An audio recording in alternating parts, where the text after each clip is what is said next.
Bonsoir à toutes et à tous, bienvenue et merci vraiment d'être là ce soir pour cette conférence. Alors, un petit mot rapide, on essaie d'organiser aux AFC des conférences tout au long de l'année.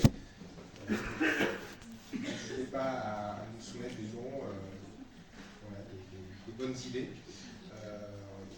On reçoit Philippe Boxo début avril, mais il n'y a plus de place, je suis désolé. C'est parti assez rapidement, à Villepreux, Marc d'Ancel à Saint-Laurent-la-Bretèche en juin, et les gens passent après pour le second semestre, on verra, on est en train de travailler tout ça. Les AFC rapidement, c'est comme notre présidente Pascale Morinière vient de le dire, c'est une famille des familles, donc en fait c'est une constellation d'associations sur toute la France qui sont réunies au sein d'une confédération nationale des AFC, et on est plus de 30 000 familles à adhérer aux AFC en tout. Donc voilà, on est là depuis plus de 100 ans. Et l'objectif, donc déjà à Villepreux, au Chesnay et les AFC du Chesnay et des alentours, puisqu'en gros 14 communes en fait, c'est pas uniquement le Chesnay. Et on organise donc des conférences, des moments conviviaux, ça fait des pique-niques entre familles, on a fait des balades également. Et notre objectif premier, le cœur de l'activité des AFC, c'est vraiment d'aller rencontrer nos élus. Et c'est ce qu'on a fait dans les derniers mois, notamment grâce à Jean-Charles qui est présent. On est allé rencontrer notre député, on est allé rencontrer les sénateurs également, M. Bougier, et on essaie de porter la bonne parole et de leur proposer un modèle de la famille, donc issu des AFC et du modèle social. Donc on a besoin de monde, on a besoin d'adhérents, parce que c'est la première chose qu'ils nous demandent, c'est combien vous pesez, combien vous avez d'adhérents. Et sachez que en fait, chaque voix compte, puisque notre poids, notre représentativité dans les instances nationales, qui sont l'UNAF, l'Union nationale des associations familiales, dépend du nombre de nos adhérents. Donc en fait, si je peux vous donner un seul argument pour adhérer, ce serait celui-ci, c'est 30 € par famille.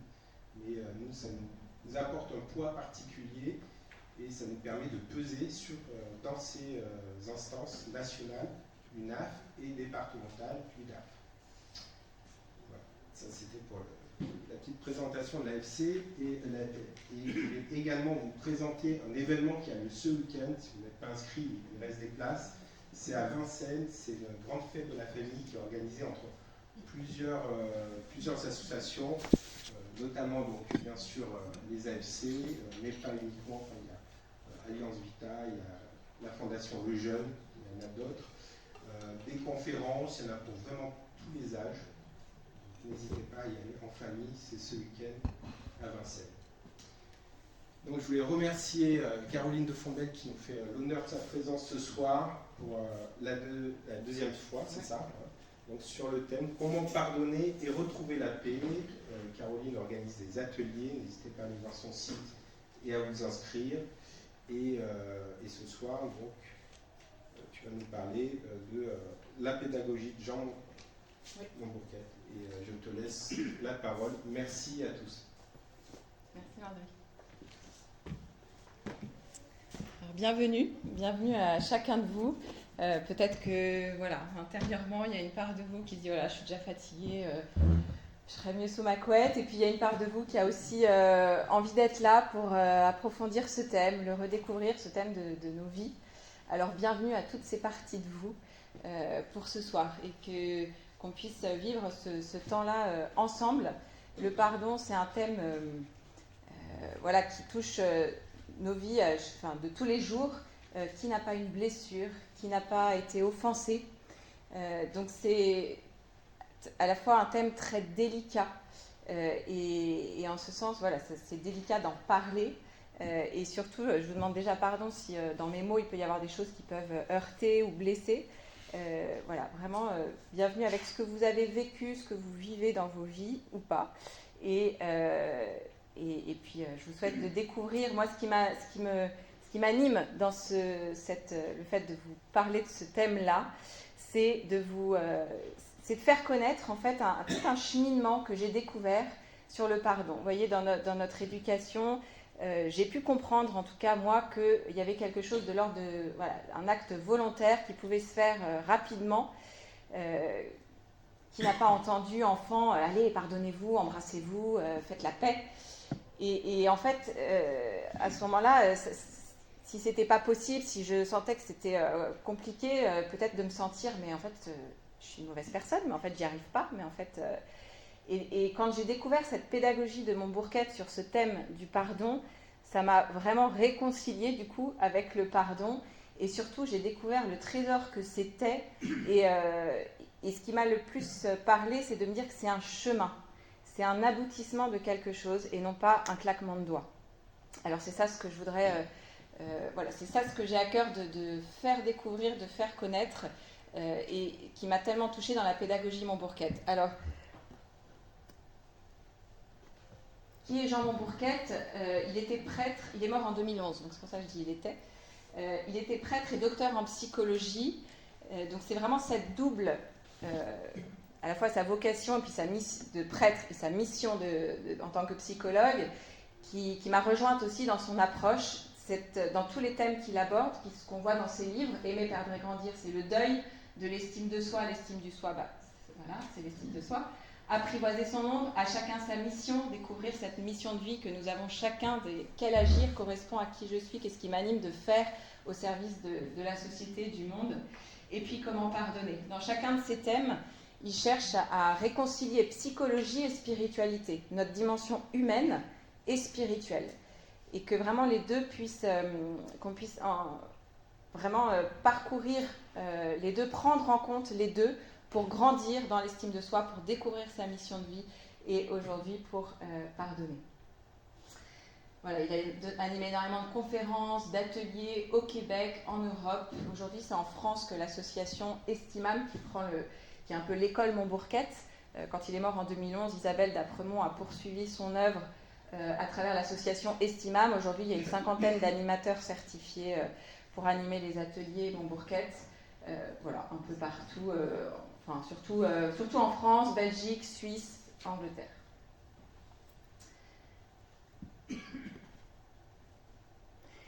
Et en fait, Montbourquette, ce qu'il a amené sur ce thème-là, juste pour terminer avec lui, c'est qu'il s'est rendu compte qu'il y avait un pardon qu'il a mis quasiment 3 ans à donner. Et là, il s'est dit, en fait, entre son expérience personnelle de ce pardon-là et l'accompagnement de toutes les personnes qui l'accompagnaient, il s'est dit, mais c'est quoi les obstacles sur ce chemin? C'est quoi les étapes à passer qui seraient aidantes pour avancer 3 années pour arriver à pardonner? Qu'est-ce qui s'est passé? Qu'est-ce qui a été si compliqué, si difficile? De quoi j'aurais eu besoin sur ce chemin-là? Et c'est vraiment à partir de son expérience personnelle et de son accompagnement des personnes qu'il a proposé tout un chemin pour avancer, en tout cas, pour pouvoir avancer sur le pardon, vers le pardon. Je vous ai mis une citation: le pardon est un voyage au long cours, tissé de multiples étapes. Charriant les eaux tumultueuses de notre psychisme blessé, il aboutit à la libération et à la guérison. Et puis cette phrase: si ton cœur te condamne, sache que Dieu est plus grand que ton cœur. Donc on va s'appuyer là-dessus. C'est vraiment de s'appuyer sur cette source d'amour plus grand que nous, en fait, celui de Dieu, pour pouvoir avancer vers ce pardon. Alors j'avais envie de vous demander juste quelques minutes là, de vous poser la question, tiens, qu'est-ce qui fait que je suis là ce soir? Pourquoi je participe à cette conférence? Et puis, qu'est-ce que le pardon? Pour vous, le pardon, c'est alors... je participe à cette conférence, ça peut être pour m'informer sur le pardon, ça peut être pour pardonner à quelqu'un en particulier, ça peut être pour retrouver la paix, ça peut être comprendre pourquoi je n'arrive pas à pardonner, etc. Voilà, je vous laisse juste vous poser la question et y répondre pour vous. Et puis, pour moi, le pardon, c'est... Et je vous invite à peut-être juste échanger à deux, si vous êtes d'accord, parce que vous pouvez aussi juste garder ça pour vous, c'est ok. Et sinon, je vous invite à partager à 2 ou 3 selon les dispositions, juste de vous dire, bah tiens, toi, voilà, moi, je suis là pour ça, et puis le pardon pour moi, c'est. Voilà, je vous laisse 2-3 minutes juste pour avoir un échange là-dessus. Avec votre voisin, de derrière, de devant, d'à côté.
Bien, je vous propose qu'on se remette ensemble.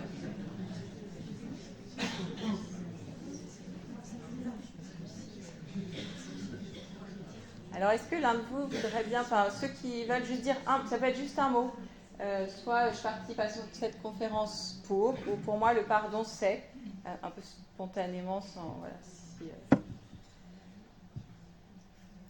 y en a qui veulent bien. Ça peut être dans ce que j'avais proposé, ce que je viens plutôt pour m'informer, ce que je viens plutôt pour... ou alors, au contraire, qu'est-ce que le pardon pour vous ?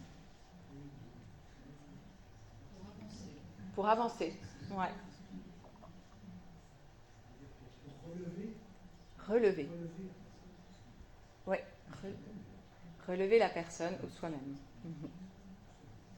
Se relever, ouais. Voilà. Ça peut être... Refonder une relation en perdition. Ouais, refonder une relation en perdition. Aimer au-delà de la blessure. Oui, ouais.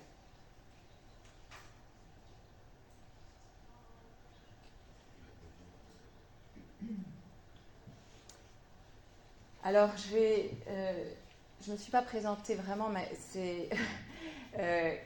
donc, Caroline de Fombelle, vous avez entendu. Et moi, j'ai d'abord été touchée par Montbourquette par l'estime de soi. C'est d'abord le thème qui m'a amenée à Montbourquette. J'ai vécu un atelier pour moi comme participante sur l'estime de soi. Et puis, au fur et à mesure de cet atelier, ça a tellement changé des choses concrètes intérieurement et extérieurement dans ma relation aux autres, voilà, que du coup j'ai dit à l'animatrice, j'ai dit mais moi c'est ça ce que je veux faire, je veux aller plus loin, je veux découvrir cette approche. Et j'ai été très touchée par le fait que ça prenne en compte la dimension psychologique. J'étais passionnée par l'idée de me connaître mieux. Ça m'a appris à comprendre mon psychisme, mes réactions humaines, et en même temps de prendre en compte la dimension spirituelle qui venait donner du sens en fait. Vraiment à la suite de Montbourquette, j'ai cette conviction que le développement personnel, s'il ne s'appuie pas sur notre âme, qui vient vraiment insuffler en nous et l'amour et la confiance, l'estime de soi, elle risque d'être encore plus souvent mise à mal et à un moment de s'essouffler dans le développement personnel. Donc c'est vraiment de pouvoir prendre en compte cette double dimension humaine et spirituelle. C'est ça aussi ce qui m'a amené vraiment fait naître le désir d'aller plus loin et de découvrir mon bourquette sur d'autres thèmes ensuite. Et si je suis là aussi sur le pardon, c'est parce que vraiment j'ai expérimenté que moi, c'est notamment dans des relations familiales. Je trouve que la famille, que ce soit maman, que ce soit des frères et sœurs, que ce soit des beaux-frères, belles-sœurs, c'est le lieu où, moi, c'est là où j'ai vécu le plus d'offenses. Parce que sans doute, c'est là où il y a le plus d'amour, mais c'est aussi là, du coup, où il y a le plus de blessures. Et en fait, ce chemin de pardon proposé que j'ai découvert là par mon bourquette et l'association Estimam, ça m'a vraiment permis d'avancer sur des pardons. Que j'ai vécu ça, je sais pas, j'avais 40-45 ans et avec maman, ça traînait donc depuis autant d'années et c'était une source de paix intérieure et puis de renouvellement de la relation avec maman, de pouvoir vivre, de pouvoir avancer sur ce chemin-là de pardon. Donc voilà, c'est aussi ça, ce que je trouve, c'est que souvent ça vient toucher des relations qui nous sont tellement chères que voilà, je trouve ça beau de connaître un chemin possible et puis après de choisir ce qu'on en fait. Alors c'est l'histoire de Sophie. Sophie, elle est en chemin de catéchuménat et en fait au bout de quelques séances, elle finit par un peu exploser et dire à ceux qui l'accompagnent, vous savez, moi j'ai un truc gros sur le cœur et là, c'est pas compatible avec ce qu'on vit là, c'est que, en fait, je hais mon frère. J'ai de la haine pour mon frère.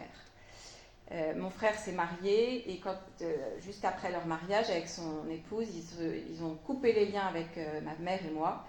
Et depuis, on ne se parle plus. Il y a eu des tentatives de réconciliation, mais qui ont échoué. Ce qui me fait le plus mal, c'est que quand il a eu des enfants, en fait, ça a été le silence radio, on n'a pas vu les enfants, on n'a pas pu fêter ça avec eux. De voir maman aussi qui souffre de cette coupure avec mon frère, ça me rend folle, je lui en veux terriblement. Et petit à petit, ça m'a généré de la haine en moi, et voilà, j'ai de la haine pour mon frère. Et j'ai une question à vous poser, c'est est-ce que c'est pas normal d'avoir de la haine pour ceux qui nous font du mal ? Alors, elle arrive avec cette question, Sophie. Et alors, on va tâcher de répondre à ce que vit Sophie. C'est aussi ce qui peut nous arriver dans certaines offenses. Et voilà, on va voir comment... la première chose que ceux qui l'accompagnaient lui ont répondu, c'est quelles sont les options si on ne pardonne pas. Alors, les options, si on ne pardonne pas, c'est la vengeance. La vengeance active ou passive. Alors, la vengeance active, on comprend bien, œil pour œil, dent pour dent, tu m'as fait mal, je te fais mal. Il y a quelque chose d'assez physique et qu'on peut bien imaginer. La vengeance passive, c'est plus la vengeance où je me mure dans un silence, par exemple. Je vais rester en silence, et ce silence, j'ai bien conscience que ça va faire mal, mais pour autant, moi, j'aurais l'impression de ne pas faire mal. Vous voyez, il y a quelque chose de subtil. C'est la bouderie, par exemple. C'est le fait d'ignorer. Vous voyez, quand on ignore quelqu'un par son silence, par sa bouderie, finalement, il y a quelque chose d'extrêmement violent parce que l'autre n'existe plus. Donc, ça lui donne le sentiment de ne plus exister. C'est bien ce qui est recherché dans cette violence, dans cette vengeance passive. Donc, voilà, c'est de pouvoir en prendre conscience qu'on peut... moi, je sais que je suis assez experte de me murer dans un silence quand il y a quelque chose qui ne va pas, et de réaliser la violence de ce silence, ça m'aide à faire que ça dure le moins longtemps possible. En tout cas, d'en avoir conscience pour faire autrement. La vengeance, c'est vraiment demeurer dans la haine et la rancune. Et en fait, c'est un sentiment très humain. On se fait attaquer, on se fait blesser. C'est un sentiment très humain. Qu'est-ce qui vous viendrait, vous, comme idée de vengeance ? Dans les offenses que vous avez pu avoir, qu'est-ce qui a pu vous venir comme idée de vengeance ? Je ne sais pas, de dire ces 4 vérités, de lui balancer le truc qui va faire mal, ou alors ça peut être physique, d'aller foutre un coup de poing. En fait, c'est d'avoir... se venger, ça soulage sur le moment. Il y a vraiment quelque chose de soulageant à la vengeance. Sauf que c'est très bref et éphémère. Mais c'est de reconnaître ce sentiment de vengeance en soi qui émerge, qui a quelque chose de très humain, sans y consentir pour autant. Vous voyez, l'acte adulte et mûr, ça va être de faire un choix autre, mais c'est de l'accueillir déjà, de reconnaître qu'il y a ça en soi. Et ne pas... Il n'y a pas à s'en vouloir pour ça. Vous voyez, c'est toute cette différence entre sentir et consentir. Je peux sentir de la vengeance en moi, parce que c'est une réaction humaine tout simplement, et ne pas y consentir. Et c'est là qu'on va poser un choix libre et un choix d'adulte, de ne pas rentrer dans cette vengeance. Voilà. Donc la vengeance va perpétuer le mal, en fait. Il n'y a pas du coup, il n'y a pas de nouveau qui serait créé, alors que le pardon, justement, va créer quelque chose de nouveau. Vous voyez, la vengeance nous fait rester dans le mal. Alors, c'est la même chose avec le ressentiment. Le ressentiment, c'est vraiment vivre fâché, dans l'aigreur, dans l'amertume.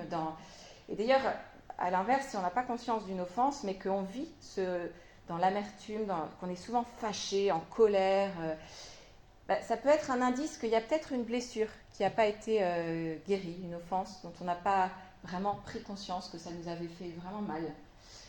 Donc voilà, le ressentiment, c'est un choix possible si on ne pardonne pas. C'est vraiment ressentir la blessure. Vous voyez, je reste là aussi dans la blessure, dans cette colère que ça peut me faire vivre. Je me laisse détruire, en fait, le mal je le laisse entrer en moi et continuer à agir, continuer à me détruire. L'autre option, c'est de vivre dans le passé. Et je rumine. Je continue à me raconter ce qui s'est passé. Je suis enfermée dans un passé douloureux et du coup, je ne peux pas trop envisager l'avenir. Là aussi, c'est contradictoire. Enfin, c'est le contraire du pardon qui, lui, ouvre un avenir renouvelé, un avenir nouveau, mais qui ouvre vers quelque chose de nouveau. Et puis, la quatrième option, c'est s'identifier à l'agresseur. Ça, c'est comme si je laissais l'agresseur entrer en moi, en fait, et qu'il va continuer à agir. Vous voyez, peut-être qu'il ne sera plus à côté de vous dans votre vie, voilà. Mais le fait, vous le laissez entrer en vous et du coup, il va continuer à agir, soit vis-à-vis de vous-même. Vous allez avoir toutes les paroles de l'agresseur qui continuent, mais vraiment, tu dis n'importe quoi, mais vraiment, tellement bête, mais vraiment, c'est pas possible ce que tu racontes. Vous voyez, comme si toutes les paroles qu'on vous avait dites à un moment qui vous ont blessé, elles étaient à l'intérieur de vous et vous continuez à vous les répéter. C'est ça, l'agresseur à l'intérieur de soi, s'identifier à l'agresseur. Ou alors, je vais les répéter contre d'autres personnes, et souvent des personnes plus faibles que moi, plus petites. Donc, parents, ça peut être les enfants, ça peut être vis-à-vis d'un plus petit qu'eux, d'un plus jeune qu'eux, voilà, ou même des animaux. Vous voyez, quand ils écrasent très fort une araignée, ou qu'ils s'amusent à écraser un ver de terre, à le couper en deux, etc. Il y a quelque chose de la vengeance, s'identifier à une forme d'agression. Donc, c'est ce qu'on voit aussi quand on dit, bah oui, les abuseurs qui ont été abusés, etc. Vous voyez, il y a quelque chose, s'il n'y a pas ce chemin, si on ne choisit pas le pardon, c'est ce qui se passe, en fait. C'est qu'on perpétue le mal. Voilà, inconsciemment, l'agresseur est rentré en nous.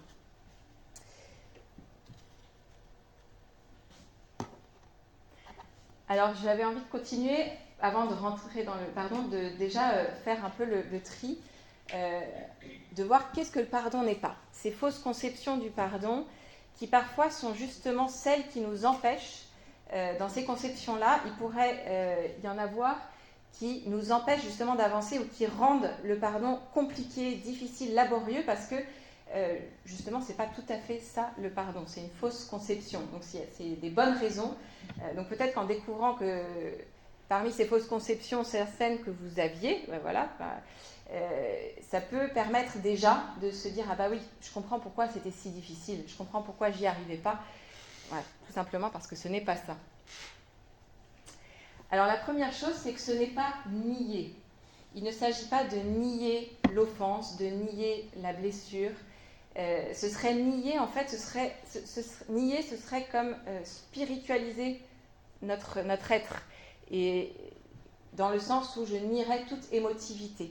Vous voyez, je nierai ma colère, je nierai toute agressivité qu'il pourrait y avoir en moi, je nierai ma tristesse, Voilà, donc il ne s'agit pas en ce sens-là, il ne s'agit pas de nier, plutôt le pardon c'est un acte global qui va prendre en compte toutes les facettes de notre personnalité. Justement, c'est pas que la volonté, c'est aussi ma sensibilité, mon émotivité, mon intelligence, ma foi, voilà, ma dimension spirituelle en tout cas. Donc en ce sens, voilà, ce n'est pas nier. Ce n'est pas non plus oublier. On ne nous demande pas, pour pardonner, on ne nous demande pas d'être amnésique ou d'avoir une mémoire de poisson rouge, parce que sinon il y aura si ceux qui retiennent tout seraient vraiment pas aidés dans voilà, pour pardonner. Donc il ne s'agit pas du tout d'oublier, mais plutôt de regarder la blessure bien en face, la voir plutôt bien dans les yeux, et pour être en vérité avec ce qu'on a vécu. Vraiment être en vérité avec ce qu'on a vécu, plutôt que de chercher à l'oublier, à faire comme si ça n'avait pas existé. Vous voyez, et c'est plutôt à l'inverse la mémoire qui sera guérie ensuite. Le fait de pardonner, c'est ça, c'est ce qui va permettre à ma mémoire de guérir. Vous voyez, comme quand on a une blessure physique qui a créé une cicatrice, la cicatrice reste, elle me rappelle très bien ce qui s'est passé, ma chute ou le coup que j'ai eu avec quelqu'un, mais elle me fait plus mal, peu à peu dans le temps, elle me fait plus mal. Vous voyez, mais elle est là. Donc je me rappelle très bien de ce que j'ai vécu, mais je n'ai plus mal. Et le pardon, ce serait plus ça, plutôt que d'oublier, c'est se souvenir, se rappeler, et en même temps, je suis capable de prier pour mon offenseur, ou je suis capable de peut-être même soit de l'aimer, ou de lui vouloir du bien en tout cas, de lui vouloir du bien. Voilà. Mais tout en ayant, bien regarder avec cette conscience lucide en fait de l'offense. C'est d'ailleurs le fait d'avoir nié ou oublié, finalement, du coup, on ne rentrerait pas dans ce chemin de guérison ou de pardon, parce qu'on ferait vraiment comme s'il ne se passait rien. Ce n'est pas non plus qu'un acte volontaire, donc c'est ce que je disais un petit peu tout à l'heure. Voilà, il s'agit pas ça peut pas se faire en un claquement de doigts, ça peut pas être seulement un acte volontariste. La volonté, c'est le point de départ, c'est ce choix qu'on fait au départ par rapport aux options possibles de se venger, de vivre dans le passé, d'être dans le ressentiment. On va faire un choix. Et ça, c'est un acte volontaire. Mais c'est juste le point de départ. Après, il y a vraiment cette dimension globale de la personne, de pouvoir que peu à peu, je le vois un peu comme une descente à l'intérieur de nous, vous voyez. Ça part de ma volonté, mais après, ça va prendre en compte toute mon émotivité, ma colère, ma tristesse, tout ce que ça a pu me faire vivre comme émotion, pour descendre peu à peu jusqu'à mon cœur profond, ce lieu de l'amour, de la rencontre avec l'amour inconditionnel, l'amour plus grand que moi, qui va me permettre au final de pardonner. Mais donc c'est vraiment, vous voyez, comme un chemin en fait d'aller nettoyer nos sentiments avant d'être capable d'aller au niveau du cœur. Je ne peux pas... cette image, je trouve, des enfants, en effet, à qui on dit « Tiens, allez, c'est bon, pardonnez-vous, on fait la paix, tac, tac, on passe à autre chose », alors que lui, il vient d'être mordu, l'autre, on vient de lui chipper ses affaires. En fait, ça génère...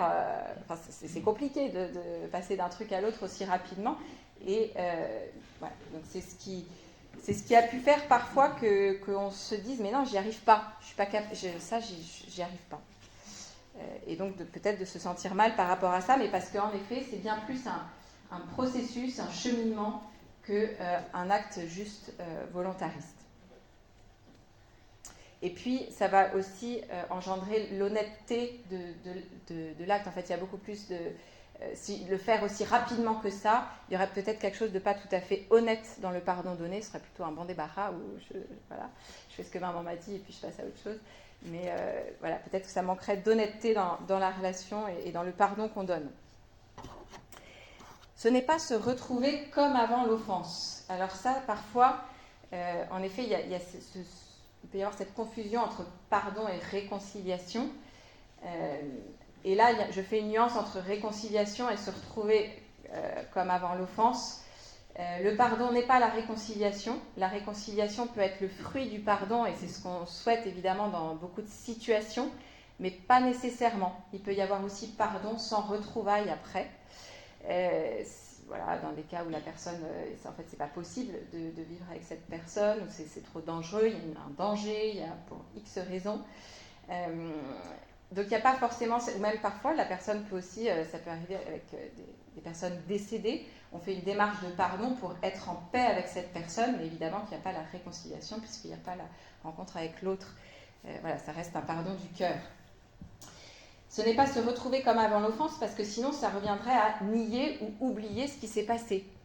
Donc très souvent, enfin, dans les situations proches, et moi par exemple celle que j'ai vécue, vraiment j'avais ce désir de retrouver, que ce soit ma sœur, que ce soit maman, voilà. Et en même temps, ça ne pouvait pas être comme avant, c'est-à-dire qu'il y a quelque chose qui s'est passé entre nous, qui fait que j'ai appris aussi à connaître la personne, l'autre à me connaître aussi, et du coup la relation repart d'une manière renouvelée, différente. On se connaît, on va continuer notre relation affectueuse et ça d'une autre manière. Vous voyez, il n'y a pas, c'est pas nécessaire. Se dire j'ai réussi à pardonner, c'est pas on s'est retrouvé comme avant, on est reparti comme avant, etc. Pas nécessairement. Si c'est possible, tant mieux, mais c'est pas. Généralement, il y a même quelque chose de plus mature et de plus approfondi, en fait, si j'ai traversé le pardon, qui va venir, voilà, ça vient transformer, ça vient renouveler la relation, la rendre plus mûre, plus vraie aussi, différente. Ça va, ça peut... Ouais. Ce n'est pas non plus renoncer à ses droits. La justice a à faire son travail. Vous voyez, l'acte est condamnable, c'est la personne qui est pardonnable. Mais il y a à faire justice, parce que sinon, si je ne fais pas justice, évidemment que le mal risque de continuer. Vous voyez, donc il y a vraiment... la justice a à faire son travail. Pardonner ne veut pas dire renoncer à ses droits. Une femme divorcée disait, mais voilà, moi j'ai pardonné à mon ancien mari, voilà, d'ailleurs il ne me donne même pas les allocations auxquelles j'ai droit, mais c'est pas grave, voilà, je lui ai pardonné. Et non, c'est pas juste en fait. Donc il y a à rétablir la justice là, dans ce qui s'est passé et ce à quoi tu as droit, parce que c'est un vrai manque de respect de sa propre dignité, voilà, que de bafouer ces droits-là. Quand Jean-Paul II est allé visiter celui qui avait tenté de l'assassiner en prison, là, voilà, il est allé le voir, lui parler, mais en aucun cas il a demandé à le faire sortir de prison. Donc c'est voilà, vraiment de faire cette distinction, de pouvoir laisser la justice faire son travail et avancer, nous, sur le pardon. Ce n'est pas excuser l'offenseur. Ça pourrait être peut-être un peu rapide de chercher. En fait, on pourrait avoir, ça peut venir de temps en temps de se dire oui, mais voilà, il a eu une enfance très dure, c'est un père très absent, et voilà, il nous vient tout un tas de, bien sûr, mais excuser l'offenseur, en fait, il ne s'agirait pas de l'infantiliser ou de lui enlever sa responsabilité. La personne reste responsable de ses actes ou de ses paroles ou de son attitude. Voilà. Et je peux, on verra, il y a une des étapes qui est comprendre son offenseur, mais ça vient voilà, dans la 7e étape, donc pas tout de suite. Et puis c'est différent, vous voyez, que d'excuser rapidement en se disant, mais voilà, c'est pas de sa faute. Vous voyez, et du coup de l'infantiliser un peu. Et ce n'est pas une démonstration de supériorité morale, voilà, de se dire, bon, moi, je pardonne, je suis au-dessus de tout ça, et voilà, ce serait vraiment un faux pardon. Mais parfois, le plus difficile, c'est de reconnaître notre propre vulnérabilité dans ce qui s'est passé, reconnaître qu'on a été humilié, reconnaître qu'on a eu honte, en fait, aussi, que ça nous a généré de la honte. Donc on peut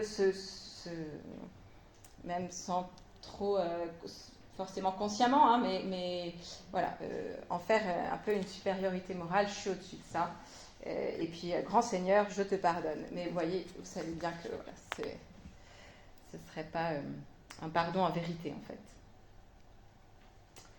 Et dernier point, ce n'est pas se décharger sur Dieu. Ça, c'est vraiment aussi le fait de se dire que ce qu'on peut faire, nous, Dieu ne le fait pas à notre place. Et il nous a créés avec une intelligence, avec une émotivité, avec tout pour aussi avancer sur notre propre chemin. Et donc, ce chemin-là, il ne va pas le faire à notre place. Donc, c'est, vous voyez, c'est sortir du spiritualisme, ou se dire, donc, tout à l'heure, on a vu ne pas être que dans le volontarisme, et aussi sortir du spiritualisme, de dire, voilà, Dieu seul suffit. Et pourtant, Dieu m'a créé aussi capable et avec une liberté pour avancer, faire un choix d'avancer ou pas sur ce chemin. Et ça, il ne va pas me brusquer là, il ne va pas faire à ma place, il ne va pas me forcer. Donc c'est cette double, à la fois une tâche humaine et un don divin. Alors c'est ce qu'on va voir maintenant du coup. Si ce n'est pas tout ça, qu'est-ce que c'est ? Alors j'ai mis quelques mots comme ça. Voilà. Un don parfait, ça vient de pardon. Hein. Qu'est-ce que c'est le pardon ? C'est un don parfait. C'est avant tout un acte d'amour. Et ce que je viens de dire, une tâche humaine et un don de Dieu, en fait, il y a quelque chose qui nous dépasse dans cet amour-là. Vous voyez, de aimer nos ennemis, aimer celui qui nous a fait mal, il y a quelque chose d'inhumain quand on entend ça, de scandaleux, d'inimaginable. Et de fait, ça dépasse nos forces humaines, purement humaines. Donc, il y a une tâche humaine à faire, d'aller justement guérir notre émotivité, prendre soin de ça, et en même temps, il y a un moment où on va lâcher la volonté de pardonner parce que ça ne nous appartient plus. C'est trop grand, c'est trop beau, c'est trop fort pour que ça puisse venir de nous. Donc, c'est voilà, faire son bout de chemin pour peu à peu laisser cet amour plus grand que nous traverser. Vraiment réaliser combien nous-mêmes nous sommes aimés et pardonnés pour pouvoir être comme un passeur de cet amour. Mais je ne peux que être un passeur de cet amour parce que moi-même, humainement, je ne peux pas arriver à aimer de cette manière-là. Vous voyez, d'aller aimer celui qui me fait du mal, j'ai besoin de m'appuyer sur ces ressources spirituelles, sur cette miséricorde infinie de Dieu qui me dépasse et de devenir passeur à ce moment-là de cet amour et de ce pardon. Donc c'est comme un chemin, vous voyez, où peu à peu je descends plus profondément en moi, peu à peu. Vous voyez, il y a cette idée de pèlerinage, de processus. Ça prend du temps, ça peut prendre du temps. Après, bien sûr, selon les offenses, hein, il y en a le chemin sera plus rapide que d'autres. Voilà. Mais cette notion de temps, cet acte où l'on se dépasse sans se nier. Vous voyez, il y a toute cette... je trouve que ça résume assez bien. Il y a un dépassement de l'amour, vraiment, on va transformer c'est faire de la blessure, dépasser cette blessure, un amour qui va dépasser la blessure, comme vous l'avez très bien dit tout à l'heure, pour aimer au-delà de la blessure. Mais c'est là où on a besoin de s'appuyer sur un amour plus grand que le nôtre. Une démarche individuelle, je n'ai pas forcément besoin au démarrage que l'autre fasse un pas. Je peux moi-même, voilà, en tout cas, c'est idéal s'il y a un échange et que on peut se parler et puis petit à petit avancer ensemble vers ce chemin de pardon et du coup peut-être la réconciliation.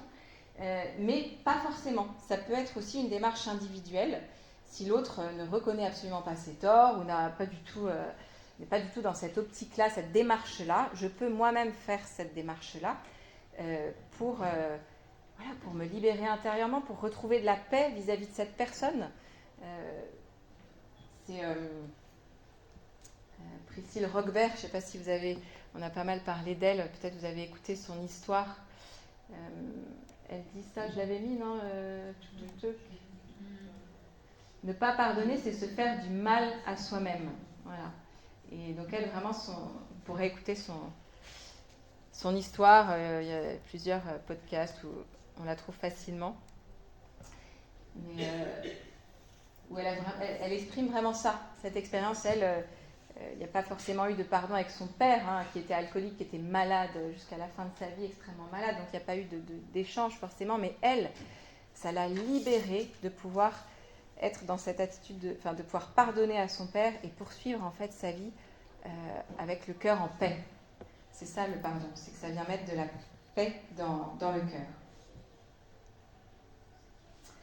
C'est un acte créateur dans le sens où il va créer quelque chose de nouveau, il ouvre à quelque chose de nouveau, notamment éventuellement une relation nouvelle, ou aussi qu'est-ce que j'apprends, moi, qu'est-ce que j'ai appris de cette offense, qu'est-ce que j'ai appris de cette blessure, qu'est-ce que ça m'a fait découvrir de moi, des autres, de la vie.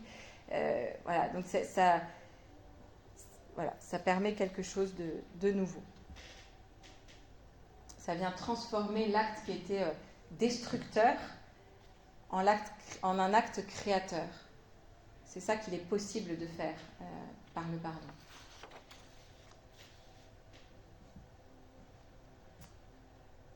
Je ne sais pas si vous avez des questions ou ça, peut-être on peut garder, si on prend un temps de questions après, mais n'hésitez pas à noter vos réactions, surtout qu'on puisse échanger. Alors j'avais aussi envie de vous présenter ce schéma-là. On travaille beaucoup avec ce schéma de la personnalité dans la formation Estimam et dans toute l'approche Montbourquette. Et je trouve qu'il est aidant pour comprendre aussi ce qui peut se passer en nous. Dans ce schéma de la personnalité, donc ce rond, vous voyez, ça représente la personnalité, et il y a 4 instances. Donc le moi, c'est ce qui est conscient en moi. Souvent, on est conscient à travers nos sens, ce que je vois, ce que j'entends, ce que je ressens. Voilà. Ça, c'est tout ce qui est conscient en nous. La persona, c'est cet aspect de nous, cette instance de notre personnalité qui fait qu'on a développé, c'est tout ce que vous avez développé pour correspondre aux attentes des personnes importantes pour vous. Celles de qui vous vouliez être aimé. Donc, bien sûr, enfant, c'est vos parents, souvent, ou d'autres personnes importantes dans votre entourage. Tout ce que vous avez pu faire pour correspondre à ces attentes. Ces attentes, qu'elles aient été réelles ou imaginaires, vous voyez, c'est ce que vous avez perçu qu'on attendait de vous. En lien avec notre thème ce soir, par exemple, il faut être gentil, il faut pardonner. Il y a pas mal de « il faut » dans la persona.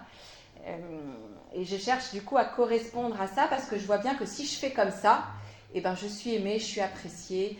Voilà. Donc ça a pu avoir du bon en ce sens-là pour moi.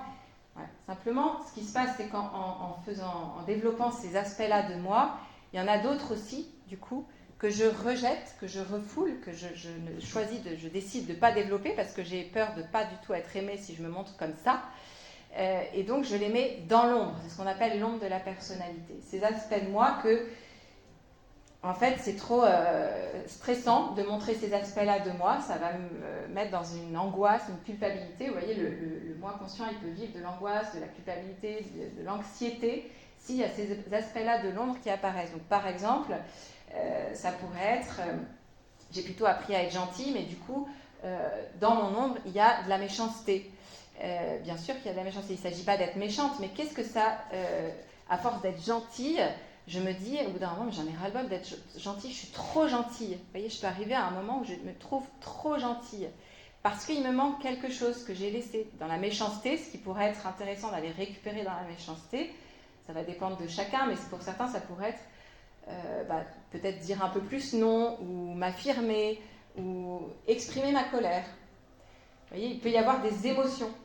Si j'ai plutôt appris à me montrer douce, conciliante, peut-être que ma colère, je n'ai pas du tout appris à l'exprimer de façon correcte. Et donc, soit elle sort, comme elle est dans mon ombre, elle peut sortir de façon volcanique et mal gérée, parce que c'est un aspect de moi que je n'ai pas appris à exprimer sereinement. Je l'ai caché parce que j'avais l'impression que je ne convenais pas, c'était pas bien d'être en colère. Voilà. Donc ces aspects-là de notre ombre, peu à peu dans notre vie, ils peuvent constituer comme un volcan qui jaillit d'une manière qu'on ne voudrait pas forcément. Donc c'est tout le chemin de croissance, c'est d'aller rechercher dans notre ombre, d'aller apprivoiser ces aspects de nous qu'on n'aime pas trop, qu'on ne voudrait pas voir, de pouvoir voilà, les réconcilier avec, qui est cette réconciliation entre la persona et l'ombre. Et ça, ça va être possible seulement en s'appuyant sur cette instance spirituelle de la personne, le grand soi, ça c'est Jung, c'est un terme jungien. Montbourquette dit l'âme habitée par le divin. Le grand soi, c'est cette dimension spirituelle, et après, chacun peut le vivre, vous voyez, selon votre foi personnelle ou votre religion personnelle, pour nommer ce divin en vous. C'est vraiment le grand soi, c'est l'âme habitée par le divin, c'est le lieu de la rencontre avec ce tout autre. Voilà, la présence de l'Esprit Saint, ou comme vous voulez le nommer. C'est notre identité profonde, c'est le guérisseur, c'est de là que vient cette réconciliation, à la fois de cette partie de moi qui veut être gentille, qui voudrait pardonner, et celle qui a de la colère, qui a de la rancœur, qui a besoin de s'affirmer, qui voudrait dire les choses et qui n'y arrive pas. Vous voyez, comment réconcilier ça à l'intérieur de nous, il n'y a que cette dimension spirituelle, il n'y a que l'Esprit Saint qui va pouvoir réconcilier ça en nous. Et nous, ce qu'on peut faire, c'est, vous voyez, tout l'enjeu de la vie, c'est que le moi conscient, peu à peu, s'ouvre de plus en plus à cette source qu'on a à l'intérieur de nous, cette source d'amour inconditionnel, pour apprendre à nous aimer nous-mêmes, avec notre colère, avec notre affirmation, avec notre... voilà, tout ce qui pourrait nous paraître plus ombrageux, vous voyez. La première chose, c'est de se laisser aimer avec tout ça, pour pouvoir nous aimer de cette manière-là, et du coup, aimer les autres aussi de cet amour plus grand. Vous voyez. Donc c'est... Mais voilà, il y a des étapes. Il y a des étapes par lesquelles passer. On n'a pas tout de suite accès comme ça, direct, ou en tout cas en permanence, au grand soi, à notre âme. Voilà, il y a des étapes par lesquelles passer, qu'on va voir maintenant. Alors, les étapes du pardon, Montbourquette les a mis en 12 étapes. Voilà, en fait, vous n'allez pas forcément, toutes vont peut-être pas vous parler, ou vous n'allez pas forcément vous reconnaître dans toutes, mais on peut passer par toutes. Voilà, en tout cas, c'est le chemin, un chemin possible. Et après, il y a aussi, on peut faire des allers-retours entre les étapes. Vous voyez, là, c'est une manière de les présenter linéaire, mais c'est pas aussi linéaire dans la vie. Voilà, donc c'est juste ça donne un repère. Première étape, décider de ne pas se venger et faire cesser les gestes offensants. Donc ça, c'est la première chose. Première étape, déjà, qu'est-ce que je choisis pour moi, pour ma vie? Vous voyez, Sophie, qu'est-ce qu'elle choisit? C'est cette Sophie du départ, là. Est-ce qu'elle choisit de rentrer dans une démarche de pardon ou de rester dans sa haine? Décider de ne pas se venger, c'est ça, c'est reconnaître toute cette vengeance qui me vient et décider et faire le choix du pardon. Ça demande du courage. C'est un acte, voilà, ça demande du courage de faire ce choix-là. Et faire cesser les gestes offensants, ça c'est nécessaire. Je ne peux pas, tant que l'offense perdure, tant que je laisse perdurer l'offense, je ne peux pas pardonner. Je ne peux pas continuer, je ne peux pas rentrer dans ce chemin de pardon tant que l'offense continue. Donc là, il y a une vraie démarche, parfois c'est l'étape la plus longue. C'est de faire cesser l'offense. C'est un geste, une parole d'affirmation de vous vis-à-vis de l'offenseur qui va faire stopper l'offense. Parce que vous ne pouvez peut-être pas obliger l'autre, on ne peut pas faire que l'autre arrête son offense, mais faire en sorte que vous, faire stopper que vous ne receviez plus l'offense, en fait, que vous ne soyez plus offensé. Vous voyez, donc ça va être un geste d'affirmation ou une parole d'affirmation, de dire, en fait, voilà, ce n'est plus possible que tu me parles sur ce ton-là, par exemple, ou que tu utilises ces paroles-là pour me parler. Je ne peux plus accepter ça, c'est mauvais pour notre relation, ce n'est pas... voilà. Ça suffit, en fait, c'est le ça suffit, vous voyez, qui est là en notre... Ça, c'est ce qui dépend de nous. Vous voyez, il y a plein de choses dans l'offense qui ne dépendent pas de nous, mais ce qui dépend de nous, c'est de faire cesser cette offense. Et c'est vraiment le point de départ. Sinon, je reste, en fait, je demeure dans ma posture de victime. Je reste victime si je ne fais pas cesser les gestes offensants. et je ne peux pas pardonner à quelqu'un qui continue, que je laisse continuer à me blesser. Alors pour ça, je vous invite à prendre un petit temps de réflexion personnelle pour vous. Alors peut-être que là ce soir vous êtes venu comme ça, mais vous ne savez pas forcément à qui vous aimeriez pardonner, ou vous vous dites peut-être mais moi j'ai pas été tellement blessée.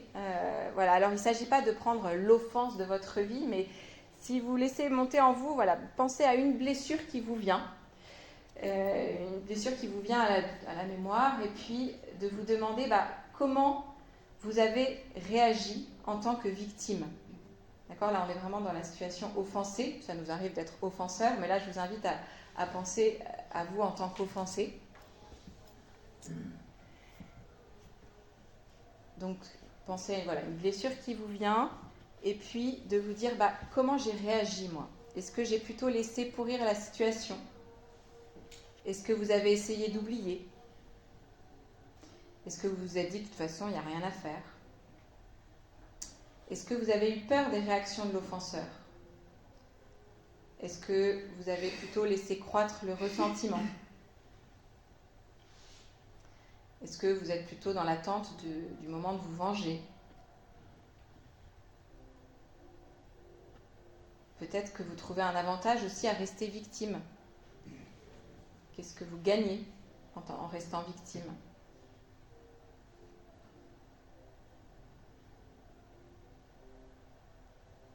Demandez-vous simplement, pour vous, quelle est votre manière de faire ou d'être.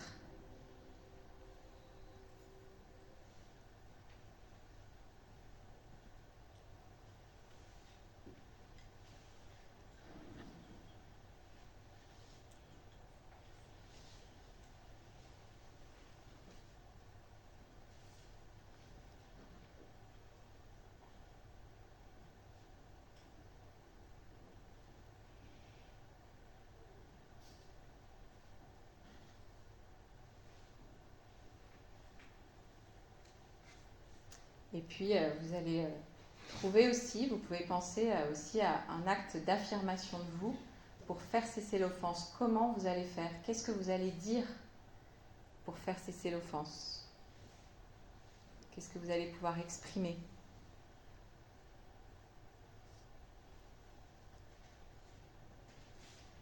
Pour dire à l'autre d'arrêter son attitude ou ses paroles médisantes ou toute autre situation.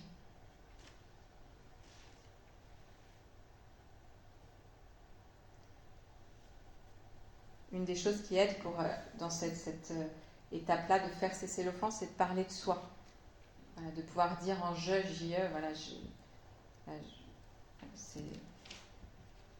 je ne peux pas continuer comme ça, ou de dire, quand tu me parles comme ça, moi j'ai de la peine, je veux que ça cesse, j'aimerais que ça cesse.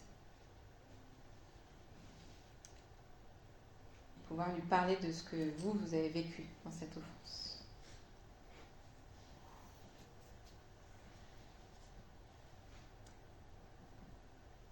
Ça va, ça vous parle, ces différentes réactions possibles qu'on peut avoir ou pas face à l'offense. Voilà, là encore, c'est vraiment dans ce processus-là, c'est vraiment d'être dans le non-jugement vis-à-vis de vous-même, juste se connaître de l'intérieur, mieux se connaître pour mieux grandir, mieux avancer. Voilà. Alors, si on poursuit avec les étapes du pardon, l'étape d'après, une fois que j'ai décidé de ne pas me venger et que j'ai fait cesser l'offense, ce serait de reconnaître sa blessure et sa pauvreté.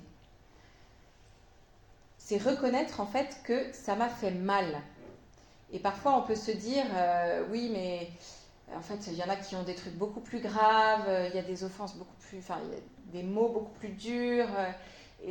Mais là, c'est de reconnaître assez simple, d'être en vérité avec soi-même et reconnaître que telle chose, telle parole, telle attitude, telle situation que j'ai vécue, oui, ça m'a fait mal, oui, ça m'a offensé, j'ai été trahi, j'ai été humiliée.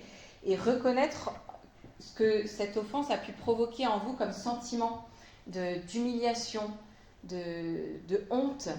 C'est la honte, en fait, souvent quand on est offensé, en plus d'être sujet de l'offense, d'être blessé par l'offense, on peut aussi vivre de la honte. La honte, c'est il y a quelque chose en moi qui est vu au grand jour, et j'ai cette... c'est comme si j'étais tout nue aux yeux de tout le monde.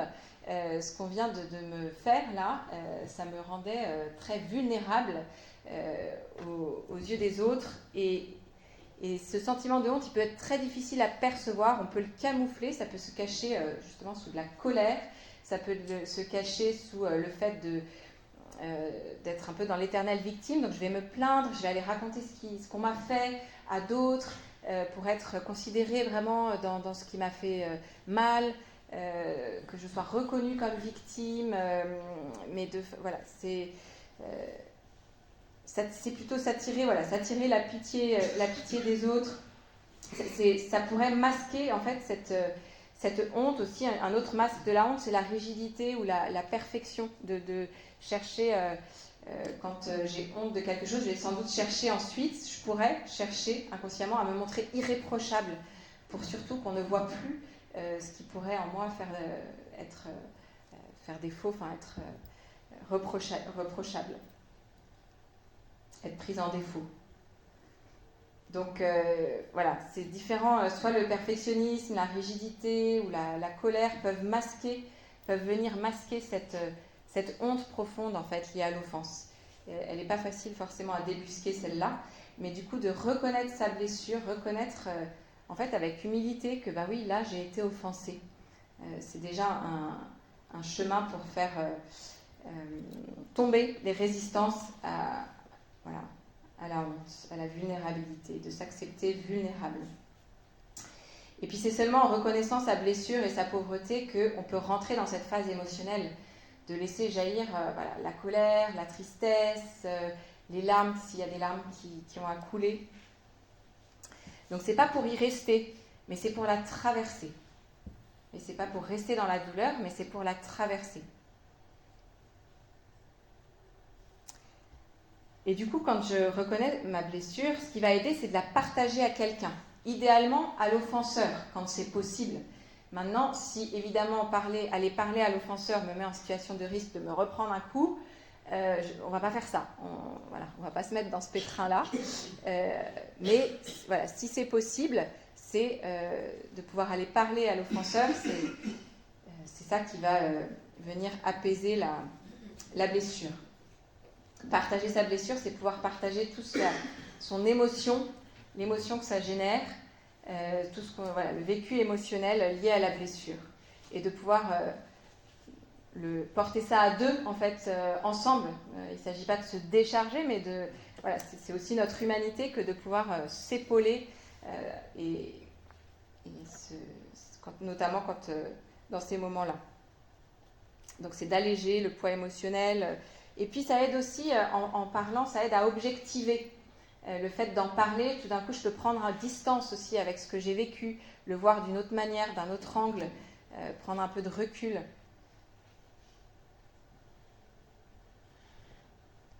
Et puis si l'offenseur auquel vous pensez est une personne décédée ou malade, tout ça, qui n'est pas possible vraiment de lui parler, mais c'est vraiment intérieurement de s'asseoir à côté de lui ou d'elle et de lui parler comme dans un cœur à cœur. Vous voyez, d'aller le rencontrer intérieurement pour lui parler dans ce cœur à cœur, lui partager ce qui s'est passé pour vous. Voilà, un offenseur ouvert au dialogue, c'est le début de la guérison. C'est vraiment...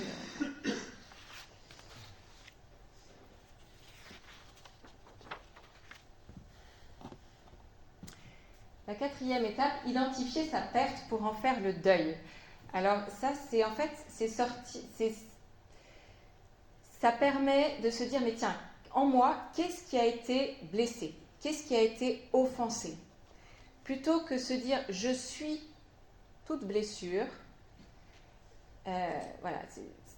c'est passer du je suis une blessure à j'ai une blessure. sais pas si vous percevez cette différence, mais qui vient du coup, voilà, qu'est-ce qui a été blessé en moi? Est-ce que c'est votre réputation? Est-ce que c'est l'amour de vous? Est-ce que c'est un rêve que vous aviez pour votre vie? Est-ce que c'est voilà, la confiance en vous? Est-ce que c'est un bien matériel? Est-ce que c'est votre honnêteté intellectuelle? Est-ce que c'est une compétence professionnelle? Qu'est-ce qui a été offensé?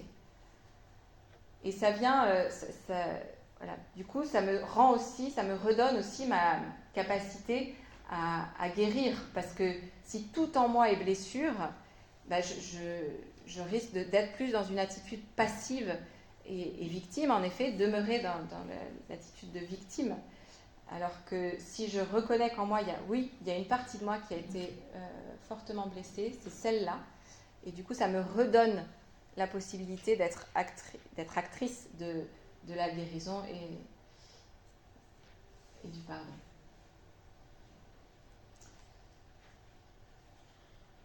Et puis pouvoir faire le deuil de ce qui est perdu, c'est aussi ça ce qui permet de s'ouvrir à quelque chose de nouveau. Je vais retrouver, si je fais le deuil de ce qui est perdu, voilà, pour retrouver ma dignité et poursuivre ma route.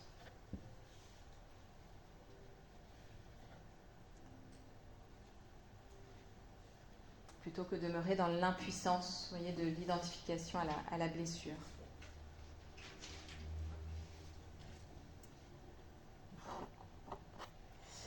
La 5e étape, c'est d'accepter sa colère et l'envie de se venger.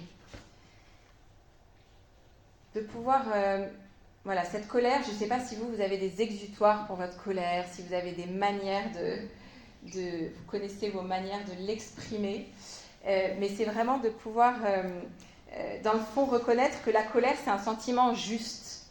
Elle veut me protéger, elle veut me signifier le respect, tout le respect que je mérite et auquel j'ai droit. Et c'est sûr qu'elle peut dégénérer aussi. Donc là aussi, en tant que telle, la colère n'est pas mauvaise. Vous voyez, elle est juste pour ça, pour le message qu'elle vient me délivrer. Mais je sais qu'elle peut dégénérer. Donc ça va être de se dire mais comment je vais l'exprimer d'une manière, de façon à me respecter, tout en maintenant le lien avec l'autre, respectueux avec l'autre. Une colère exprimée, une émotion comme ça exprimée, elle va disparaître. À l'inverse, si je la garde, si je la rumine, là, ça peut devenir très tenace, ça peut se transformer en haine. C'est là où la colère peut se transformer en haine, en rage. Elle prend de la violence, elle peut devenir de plus en plus violente. Hein. Il y a une violence dans la colère. Donc c'est de pouvoir... plutôt que la laisser pourrir à l'intérieur de nous, là, c'est de la reconnaître cette colère, et puis de pouvoir prendre aussi conscience de comment je la déguise, cette colère, pour certains, c'est plus difficile d'accéder à sa colère. Moi, je faisais partie de ça. Voilà, par mon éducation, j'ai peu appris à exprimer ma colère vis-à-vis de mes parents. Hein. C'était plutôt oui papa, oui maman. Ou sinon, j'allais dans ma chambre parce que... voilà. Et donc c'est quelque chose, il y a des déguisements de cette colère, hein, un peu comme on a vu tout à l'heure. Et vous pouvez vous poser cette question pour vous, c'est quoi votre déguisement préféré? Est-ce que c'est plutôt prendre vos distances? Est-ce que c'est plutôt vous mettre dans un silence accusateur? Est-ce que c'est plutôt la bouderie? Est-ce que c'est plutôt la froideur? Est-ce que c'est plutôt critiquer l'autre, puis avoir cette critique, s'entendre critiquer régulièrement, hein, comme une critique qui revient tout le temps. Donc vous pouvez juste vous poser cette question pour vous, se dire mais tiens, moi c'est quoi moi, comment je l'exprime ma colère, ou au contraire comment je l'exprime pas.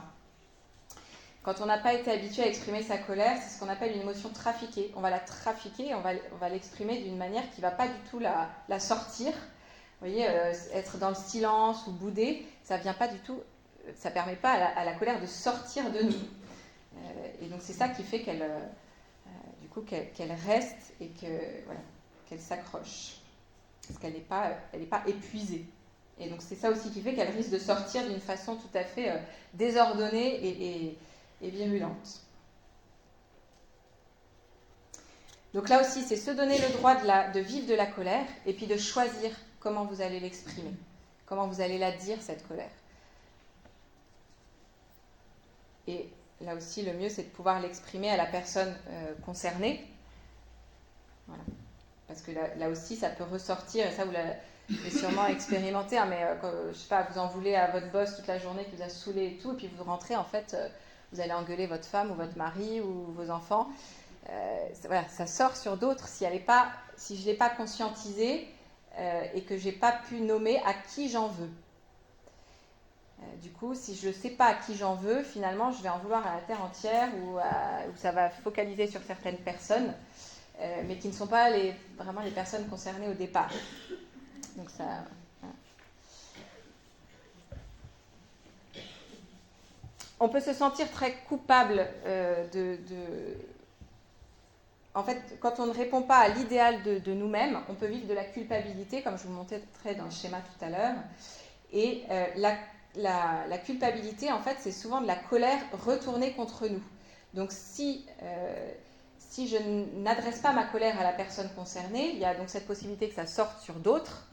Ou alors, l'autre possibilité, c'est qu'elle se retourne contre nous-mêmes et que du coup, on s'en veuille à nous-mêmes. La culpabilité, c'est ça, c'est de la colère retournée contre nous. Et donc là, c'est de pouvoir du coup prendre conscience de ça. Voilà, qu'est-ce qui fait que je m'en veux ? Je m'en veux de quoi ? Est-ce que dans cette offense, dans cette histoire, je m'en veux de... par exemple, Isabelle qui racontait qu'elle elle est restée pendant 2 ans avec un mari mutique. Donc, pendant 2 années, son mari ne lui a plus parlé. Et elle est restée. Elle est restée par fidélité à son sacrement de mariage, par en elle cette volonté de se dire mais non, ça va changer, ça va revenir comme avant, et puis on va y arriver, on va réussir. Et puis c'est pas possible que je divorce. Et en fait, un jour, elle entend quelqu'un raconter son histoire à elle. Donc, elle entend quelqu'un raconter son histoire, sa propre histoire. Et là, elle se dit, mais cette femme est folle. Et en fait, c'était elle. Donc, elle est rentrée chez... Enfin, elle réalise que c'était fou ce qu'elle vivait dans cette situation de supporter un mari qui ne lui parle plus depuis 2 ans. Donc, elle a finalement pris la décision de partir, de quitter. Mais vous voyez, du coup, de se dire après, mais elle s'en voulait de ne pas s'être affirmée vis-à-vis de son mari, de ne pas avoir pris une décision plus tôt, d'avoir été naïve, d'avoir laissé faire les choses, d'avoir été si naïve. C'était surtout ça, pour ça qu'elle s'en voulait le plus. De ne pas avoir dit les choses, de ne pas avoir su réagir plus tôt. Alors, je vous invite à prendre aussi, par rapport à l'offense à laquelle vous avez pensé, ou une autre, s'il y en a une autre qui vous vient, mais en pensant à cet offenseur dans votre vie, est-ce que vous en voulez de quelque chose par rapport à ça, voyez ? Et c'est de pouvoir reconnaître en vous ce mélange de sentiments. À la fois, c'est « je m'en veux », mais aussi « je t'en veux ». Voilà, je t'en veux de ton mutisme, je t'en veux de ne pas prendre soin de moi, je t'en veux de partir trop tôt, je t'en veux, etc. J'aurais eu besoin de tendresse, j'aurais eu besoin de soutien, j'aurais eu besoin que tu sois là. Et puis, son impuissance, reconnaître son impuissance à changer l'autre, par exemple.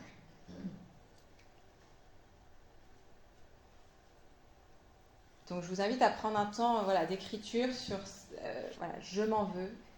Voilà, et vous, qu'est-ce qui vous vient comme je m'en veux ?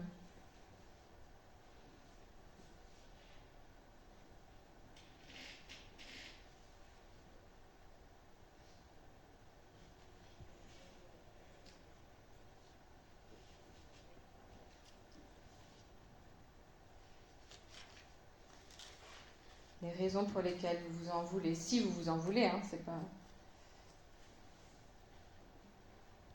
Et puis les raisons pour lesquelles vous en voulez à votre offenseur. c'est reconnaître ça en soi. Bah oui, je t'en veux de m'avoir parlé comme ça. Je t'en veux d'avoir dit telle chose. Je t'en veux de ne pas avoir pris en compte toute la famille. Je t'en veux de laisser, laisser venir ce qui vient. C'est reconnaître en vérité ce qu'il y a en nous.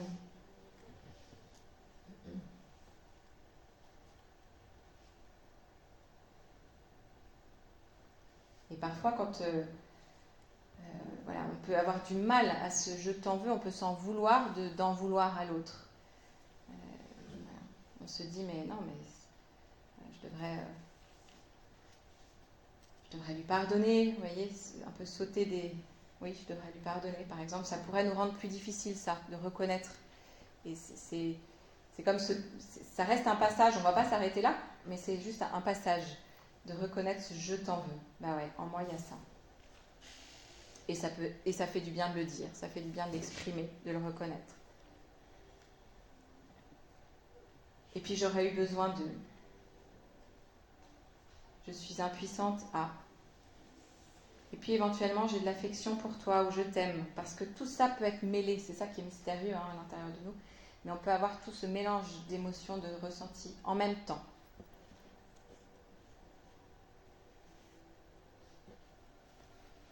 Et donc ça, on peut le refaire en boucle jusqu'à ce que ça passe, vous voyez, jusqu'à ce que notre colère ou notre... jusqu'à ce que... L'objectif de cet exercice, c'est vraiment de faire passer la colère. Vous voyez, de pouvoir reconnaître, je m'en veux, je t'en veux, j'aurais eu besoin de... Je suis impuissante et je t'aime. Pour peu à peu retrouver de l'apaisement.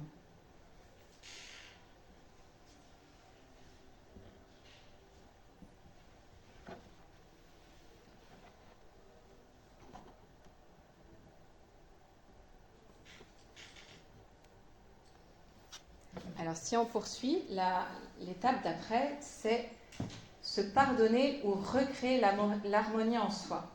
Donc, c'est l'étape du pardon à soi-même. Cette étape, elle est cruciale dans le cheminement de pardon. Ça rejoint ce que je vous ai... Alors, je vous ai mis un schéma là. En fait, quand il y a une blessure, quand on vit une blessure de trahison, de rejet, d'abandon, il y a comme une division en nous. À l'intérieur de nous, il y a une scission, une division intérieure qui se fait. Une part de nous qui va être l'agresseur en nous, comme je vous disais, on s'identifie à l'agresseur. Il y a une part de nous qui devient l'agresseur à l'intérieur de nous, et une part qui est la victime. À l'intérieur de nous, il y a un peu comme un théâtre. Dans ce théâtre, il y a des paroles, vous voyez, qui vont être celles de l'agresseur, dans notre manière de nous parler. Mais tu aurais dû faire ci ou faire ça, tu aurais dû agir comme ça, tu aurais dû dire ça, tu aurais dû faire comme ça, mais t'es trop bête.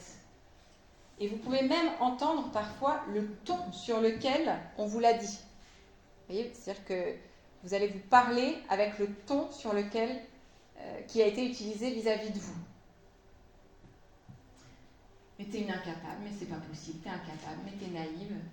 Voilà. Et donc l'offenseur, il n'est plus à côté de moi, il n'est plus en train de me le dire, mais il est resté à l'intérieur de moi. Et puis la part victime, c'est celle qui reconnaît que l'agresseur, que l'offenseur a raison. Voilà, elle va donner raison à l'agresseur. Mais oui, je suis nulle. Mais oui, vraiment, je sais pas faire, moi. Oui, je suis pas capable, je suis pas à la hauteur. C'est clair, je suis pas à la hauteur. Puis d'ailleurs, je devrais pas réagir comme ça. Tu as bien raison de me dire ça. Je vais peut-être mériter, en fait, cette histoire-là.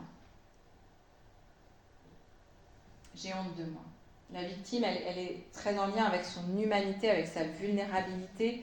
C'est la partie vulnérable de nous.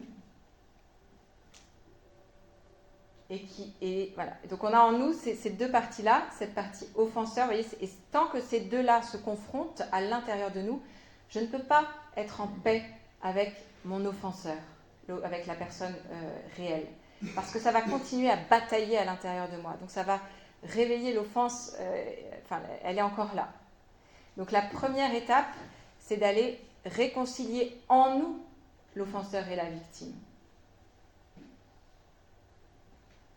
Que ces deux-là puissent vivre en paix L'offenseur, souvent, il a un rôle en fait d'éducateur. Il vient nous éduquer à quelque chose, mais sauf qu'il le fait avec agressivité, avec violence. Et donc là, on va aller chercher, mais c'est quoi l'intention positive de mon offenseur? Qu'est-ce qu'il veut pour moi? En fait, qu'est-ce qu'il voudrait? S'il y avait un truc intéressant qu'il voudrait m'apprendre, ce serait quoi? Il a voulu m'éveiller à quoi là? Il a voulu me faire... pour pouvoir que la victime le reconnaisse, l'accepte, et puis en même temps le fasse autrement. Vous voyez, l'intègre autrement qu'avec la violence et l'agressivité de l'offenseur. Et donc c'est la première...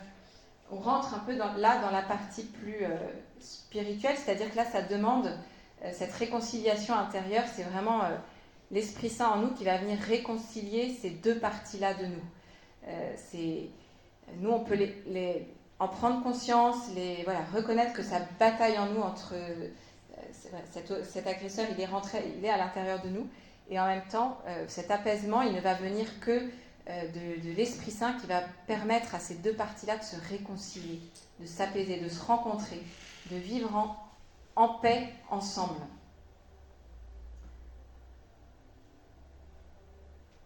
Donc c'est une grande étape, ça, dans le pardon. C'est une étape très importante dans le pardon, de pouvoir... le premier pardon à donner, finalement, c'est à l'intérieur de nous. C'est à nous-mêmes.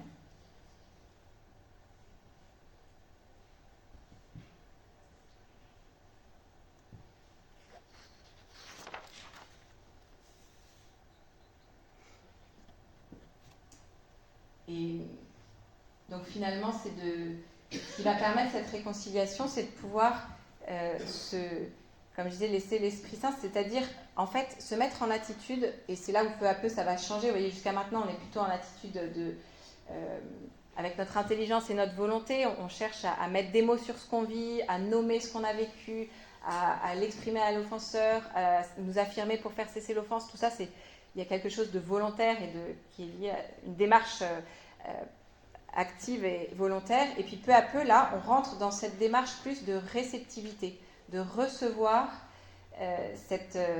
là, c'est recevoir l'amour inconditionnel de nous avec aimer avec ces parties de nous. Vous voyez, avec cette partie plus faible, peut-être que l'offenseur est venu pointer avec notre côté faillible,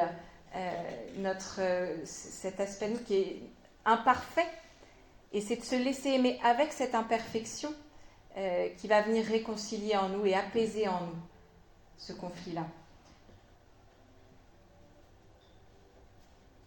Et c'est ça qui va peu à peu me libérer, me savoir aimer avec mes imperfections, c'est ça qui va me rendre plus libre. Et peu à peu, du coup, si moi-même je me sais aimer avec mes imperfections, peu à peu je vais pouvoir laisser jaillir cet amour vis-à-vis de mon offenseur.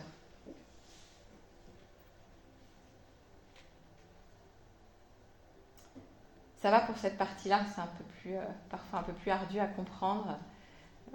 Peut-être si vous voilà, je trouve que l'image du théâtre intérieur, elle est quand même assez parlante avec ces différentes voix à l'intérieur de nous.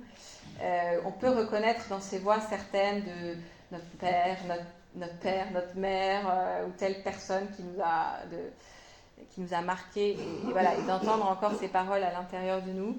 Donc c'est une manière, je trouve, de prendre conscience que c'est ça ce qui se joue en fait en nous. Alors on rentre là dans l'étape 7, c'est commencer à comprendre son offenseur, on rentre dans la dimension plus spirituelle, et vous voyez que ça n'arrive qu'en 7e étape de commencer à comprendre son offenseur. Là c'est de se dire, bon, en fait, de la même manière que je ne suis pas toute blessure, lui il n'est pas non plus que offenseur, et c'est d'accepter à ce moment-là de retirer le masque à travers lequel je le voyais pour considérer la personne plus dans son ensemble. Vous voyez, mais voilà, ça arrive à un moment, vous voyez, en 7e étape, donc ça peut prendre du temps d'arriver là, mais c'est une étape qui peut vraiment aider à prendre du recul et à voir, en fait, si j'arrive à voir mon offenseur autrement, c'est aussi ce regard-là que je vais poser sur moi. Vous voyez, il y a tout un lien entre... s'il a le droit d'être pardonné, c'est aussi que moi j'ai le droit d'être pardonné. Si j'arrive à ne pas le réduire à son geste, mais moi non plus, je ne serais pas du coup réduite à mes paroles ou à mes gestes. Donc c'est de pouvoir considérer la personne, prendre un peu de recul et puis considérer plus dans son ensemble la personne. Saisir toutes les dimensions de sa personne, son histoire.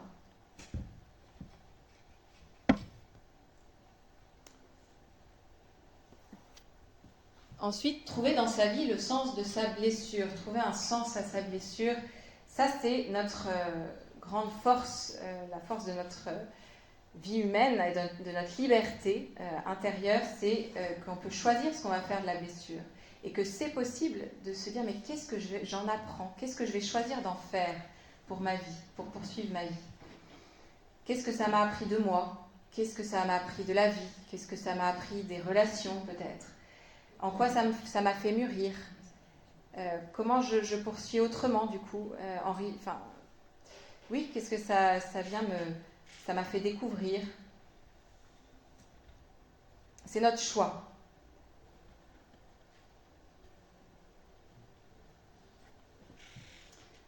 C'est ce choix qu'on a de, voilà, qu'est-ce que je veux en faire.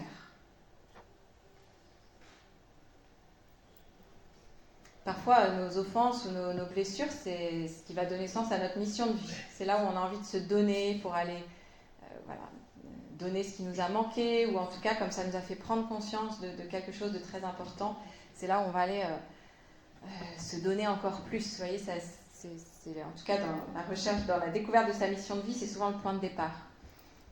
De prendre conscience de ce qu'on a perdu. Voilà, comment on va l'utiliser pour grandir, comment se servir de cet échec, et en faire une source de développement, de croissance. Et puis les 9, 10, 11, je les ai mises ensemble parce que là c'est plus le pardon intégral, vous voyez, il y a vraiment le pardon plus psychologique, humain, le pardon spirituel, et puis là, voilà, le pardon, on est dans la dimension spirituelle, le pardon intégral. Se savoir digne de pardon et déjà pardonné. Cesser de s'acharner à vouloir pardonner et s'ouvrir à la grâce de pardonner. C'est en fait, là, c'est prendre conscience de...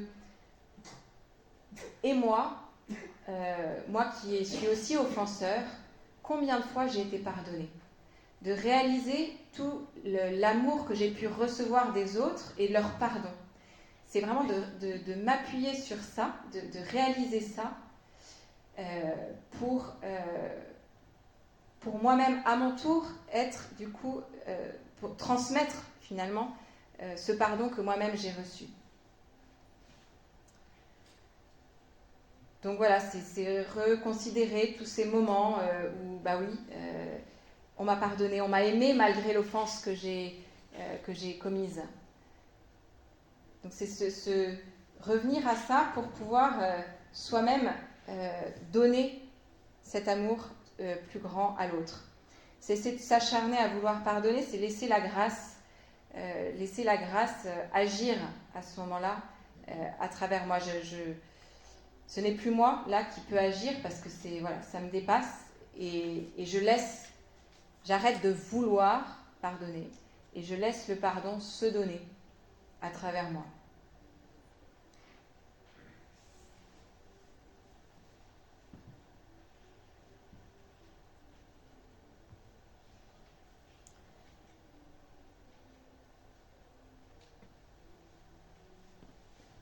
Voilà, la dernière étape, c'est décider de mettre fin à la relation, la renouveler.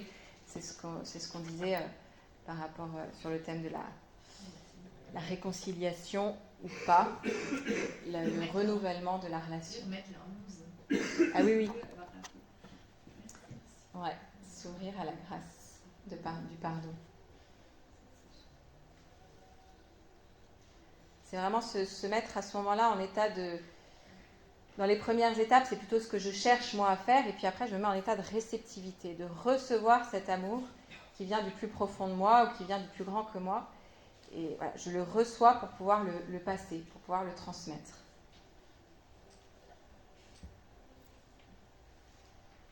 Donc voilà, dans ces 12 étapes, il y en a qui peuvent vous rejoindre plus que d'autres, certaines qui vous parlent plus que d'autres. Et voilà, moi je vous invite plutôt à vous attarder à celles qui vous ont interpellé, ou qui, notamment, peut-être qui font obstacle, qui sont plus durs à dépasser. Et voilà. Oui, Eric. Tu peux mettre la 12e, s'il te plaît. Oui. Merci. Voilà, là c'est la suite du coup, qu'est-ce que... Voilà. La relation.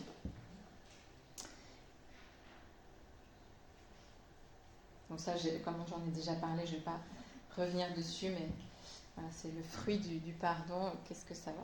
Comment ça va renouveler la relation ou y mettre, voilà, ou y mettre fin. Alors j'avais envie de vous proposer, mais il est peut-être trop tard en fait, c'était un petit temps de plus d'intériorité pour terminer, dans plus cette phase de se laisser aimer et pardonner, justement, là, cette phase d'accueil de s'ouvrir à la grâce de pardonner. Est-ce que vous voulez qu'on... Voilà, peut-être il y en a qui veulent s'échapper. Est-ce que vous avez des questions peut-être Oui. Moi j'ai une question, c'est sur le ça suffit. Oui. Si l'autre ne l'entend pas, Ouais. on peut, du coup, ça veut dire qu'on ne peut même pas pardonner. Si, on peut toujours pardonner parce que ça reste un chemin individuel. C'est-à-dire, il n'y aura peut-être pas cette dernière étape du coup du renouvellement de la relation. Ou, voilà, c'est peut-être que du coup, si l'autre n'est pas partant, peut-être que ça met fin à une relation s'il est complètement réfractaire. Oui, ou ne comprend pas en fait. Ouais. Reste dans son enfermement. Oui. Et moi j'ai quand même entendu dans ce que vous disiez, c'est si on n'obtient pas ça suffit, c'est même pas la peine d'aller plus loin. Enfin, pour le moment, on peut même pas envisager le pardon. Enfin, c'est un peu ça. Si, vous pourrez l'envisager. Enfin, en fait, oui, c'est ça. C'est-à-dire que c'est le ça suffit, mais le ça suffit, il dépend de vous. Vous voyez, c'est-à-dire si l'autre ne l'entend pas, ouais, c'est moi qui dois comment vous allez faire alors autrement pour faire cesser cette offense? Ça me touche, en fait. C'est que ça me touche. Oui, ça vous touche. Mais du coup, ça va être quoi l'attitude, la décision à prendre pour faire cesser l'offense?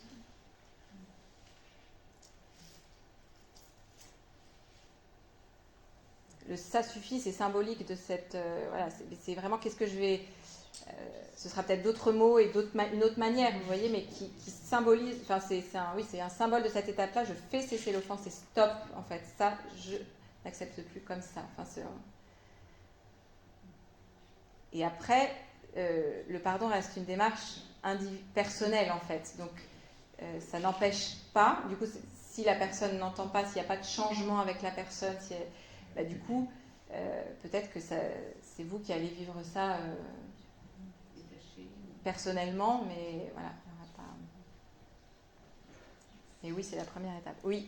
Est-ce qu'il est nécessaire de respecter chronologiquement les étapes que vous avez dites, ou est-ce qu'on peut passer d'une étape à l'autre s'il y en a une ou plus difficile à faire Oui, je pense que vous avez la réponse. Non? Qu'est-ce qui vous convient? Vous, qu'est-ce qui... Ouais. Non? Ouais. De vraiment oui, non. Respecter. Est-ce que c'est nécessaire pour ouais. Au final réussir quoi. Oui, alors il y a une pédagogie dans ces étapes-là, dans le sens où elles descendent un peu de la tête au cœur. Donc, c'est en ce sens-là, aller direct au cœur, ce serait brûler des étapes. Vous risquez de revenir à des obstacles dans la durée. Ça risque de ne pas tenir dans la durée. Vous voyez, voilà. Donc, c'est en ce sens-là que cette pédagogie, elle vient respecter notre humanité, de quoi est pétrie notre humanité, et peu à peu de s'ouvrir et de se retrouver au cœur au lieu de l'amour. Mais donc après, il y a beaucoup d'allers-retours possibles, en revanche. Je peux avancer, puis tac, être repris d'une phase émotionnelle, et puis je réavance. Donc c'est pas non plus, bien sûr, linéaire complètement. Voilà. C'est une pédagogie. Oui. J'ai peut-être pas bien compris l'étape 6, ce que vous avez dit sur l'étape 6. Ce théâtre intérieur, en fait, oui. Il a lieu de toute façon, même si on n'en est pas conscient, ou alors en fait il y a des personnes pour lesquelles l'offenseur ne rentre pas du tout n'imprime pas. Est-ce que j'ai pas bien compris ce que c'est systématique ou si en fait c'est... Oui, alors si, il y a quelque chose de... Alors cette phase-là, oui, elle peut être plus ou... Normalement, c'est ce qui se passe. Oui, alors après, on peut en être plus ou moins conscient, en effet, surtout qu'on peut être plus ou moins auditif, donc on entend plus ou moins son dialogue intérieur. Mais oui, il y a cette étape du pardon à soi-même, elle est Elle est quasi. Alors peut-être que ça arrive, hein, qu'il y ait pas de, qu'on n'intègre pas l'offenseur, mais c'est plus rare. Enfin, ouais. Est-ce que vous pensiez à une situation où. Je n'ai pas l'impression de me laisser imprégner par l'offenseur. Ok. C'est peut-être que j'en suis totalement inconscient, en fait. Ouais, bah, après, voilà, ça peut être une question. Quand on ne le sait pas, c'est vrai qu'on ne fait pas forcément attention. Donc ça peut être, voilà. Mais en quoi ça empêche de se pardonner? J'arrive même pas à faire le lien, en fait. Se pardonner à soi-même? Oui. Non, ça empêche. Ouais. Dans la même slide, on voit l'offenseur qui rentre dans la personne, avec le titre qui est se pardonner. Oui. C'est-à-dire que, comme la blessure, en fait, la blessure provoque cette division intérieure, à l'intérieur de nous. Ça vient créer, quand je suis offensée par quelqu'un, je vis une blessure, ça vient créer une division à l'intérieur de moi. Et il y a une part de moi qui prend les paroles de l'offenseur, qui devient l'offenseur à l'intérieur de moi, et une part qui est victime, qui est plus dans... voilà. Et donc, se pardonner, c'est d'aller justement réconcilier ces deux parties-là de moi. Intérieurement, que l'offenseur et la victime puissent se réconcilier intérieurement d'abord, avant d'être dans le pardon plus extérieur à l'offenseur réel. Mais que déjà en moi, ce soit apaisé pour pouvoir ensuite accorder un pardon honnête et vrai et entier à l'autre. Parce que si en moi, ça continue à... En fait, ouais, si j'ai l'offenseur à l'intérieur de moi, je vais être en permanence rappelée à cette offense, et puis ça va continuer à agir. C'est plus clair ce schéma-là, vous voyez, de la blessure qui provoque en moi une division, et du coup, se pardonner, c'est d'aller réconcilier cette division, d'aller retrouver l'unité intérieure. Oui, le schéma est clair, mais c'est vrai qu'a priori, ça ne me parle pas beaucoup, mais ok. c'est très clair. Ouais. Ok, bah à voir dans les peut-être d'autres situations. Ouais. Mais cette réconciliation, elle suppose déjà une guérison.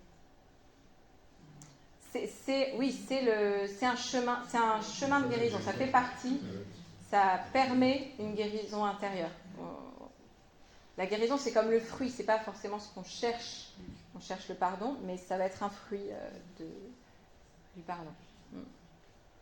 Oui. Vous avez parlé de la justice légale. Dieu est pardon, mais Dieu est juste également. Je comprends que rechercher le pardon est une étape importante pour la guérison personnelle et pour passer à autre chose, peut-être, éviter de ronger intérieurement. Par contre, il y a quelque chose qui me dérange dans le fait de la justice humaine, c'est que dans le pardon, on peut se dire qu'on abandonne le fait de faire une justice humaine vis-à-vis de l'autre et d'une certaine manière encourager l'autre à recommencer après avec d'autres cas. Oui. Voilà, je suis un peu partagé. Enfin, j'ai cette question-là qui alors, non mais juste parce que alors je ne sais pas si je me suis mal exprimée ou j'ai mal compris, mais en tout cas, ce que je disais, c'est que le pardon ne remplace pas la justice et ne doit en aucun cas empêcher la justice de faire son travail. Donc c'est ce que vous dites, non?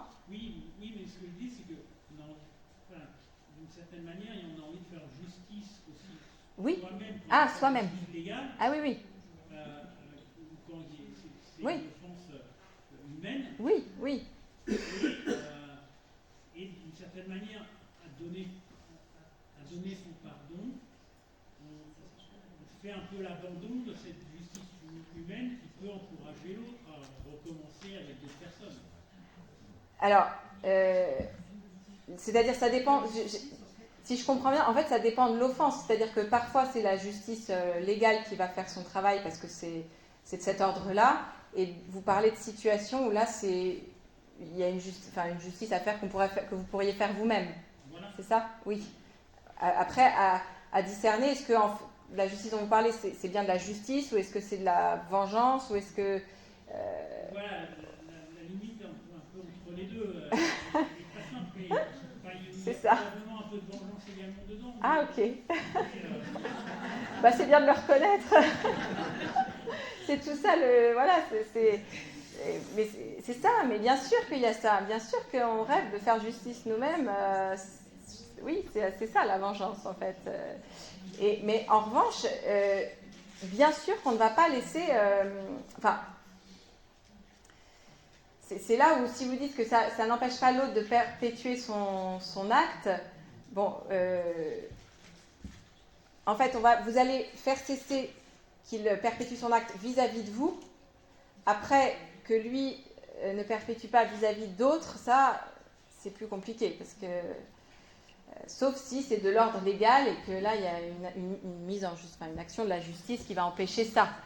Mais sinon, d'arrêter qu'il critique, d'arrêter que mon voisin critique tout le monde, ça, non, je ne pourrais pas faire grand-chose. Vous voyez, c'est plus de mon... Ça ne m'appartient pas. Mais en revanche, faire cesser qu'il vous offense de sa critique, oui, ça vous appartient. Oui. Caroline. Une dernière. Oui. Charles. Oui. Une dernière alors, parce qu'on peut pas, on pourra continuer à discuter. Voilà. La vérité. La vérité. Oui. Et ça va peut-être un peu avec la justice. Oui. Reconnaître. Il faut faire une vérité pour que notre pensée et l'offenseur. Oui. Alors après, ça peut être, oui, de faire la vérité. Donc d'avoir un dialogue ou de, ouais. Comme c'était ceux qui brûlent les lèvres, c'est qu'est-ce qui prouve que j'ai finalement pardonné? C'est de pouvoir prier pour l'autre, souhaiter du bien. Ouais, c'est vouloir, c'est se réveiller le matin en voulant du bien à l'autre, en voulant le bien de l'autre, en pouvant prier pour lui. Ouais.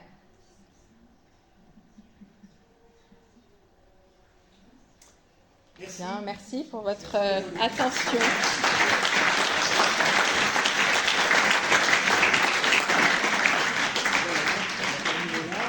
Donc, prenez le temps de discuter un petit peu ensemble.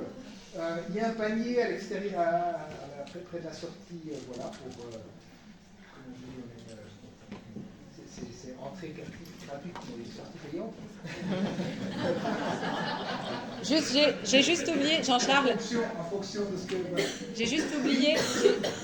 Mais je vous ai mis sur les chaises, mais j'ai juste oublié que oui. Là c'est assez théorique ce qu'on a vu ce soir, mais en fait en atelier c'est 2 jours pour vivre ces étapes, les traverser,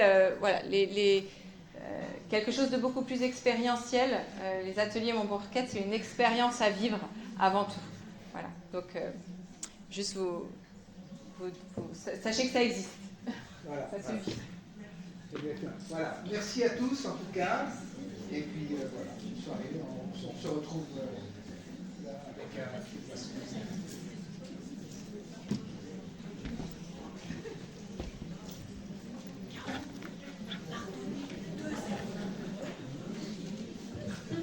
La cata.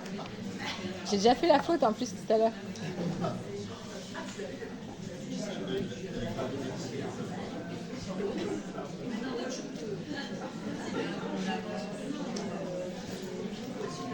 Oui, ça s'est éteint du coup.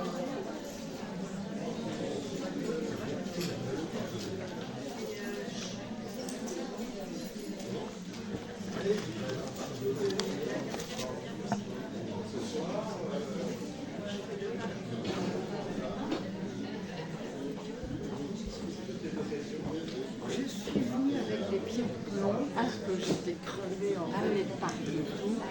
Et ça m'a beaucoup plu. Ah bah ça. Ça m'a beaucoup plu, mais vous n'avez pas donné les